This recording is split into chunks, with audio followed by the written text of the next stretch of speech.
चंबल नदी सुबह बहुत शांत लगती है। पानी ऐसे बहता है जैसे उसे किसी से शिकायत न हो। लेकिन उसके किनारे खड़ी मिट्टी की दीवारें, गहरी खाइयां और टूटी जमीन कुछ और ही कहानी कहती है। यह नदी मुगल देख चुकी है, अंग्रेज देख चुकी है, जमींदारों की सवारी और गरीबों की लाशें भी देख चुकी है। चंबल गवाह है, बिना बोले, बिना लिखे। बीहड़ किसी रात में नहीं बने, यह जख्म पीढ़ियों में बने। जंगल काटे गए, जमीन को निचोड़ा गया, पानी को रोका गया। जब धरती ने सहना बंद किया तो उसने खुद को काट लिया। खेती खत्म हुई, रोजगार खत्म हुआ। और जब पेट खाली होता है तो इंसान सही गलत के बीच का फर्क भूलने लगता है। चंबल के गांव बाहर से एक जैसे दिखते थे, लेकिन अंदर से बनते हुए।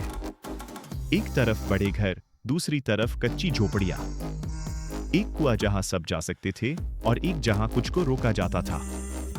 दलित होना यहां सिर्फ पहचान नहीं था, यह रोज की परीक्षा थी।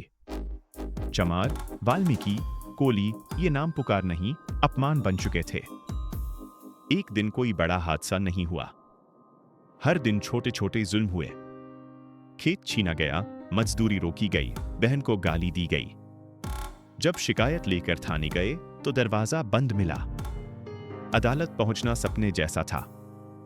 उसी दिन किसी ने बीहड़ों का रास्ता चुना।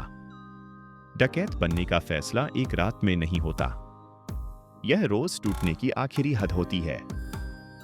फूलन देवी को इतिहास डकैत कहता है, लेकिन उसकी कहानी अपमान से शुरू होती है।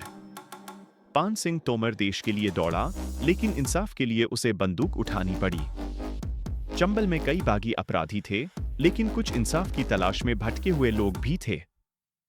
चंबल में चमार होना मतलब दोहरी लड़ाई, गरीबी से भी और सोच से भी। चमड़ा उठाने वाला हाथ स्कूल की किताब पकड़ना चाहता था, लेकिन रास्ता आसान नहीं था।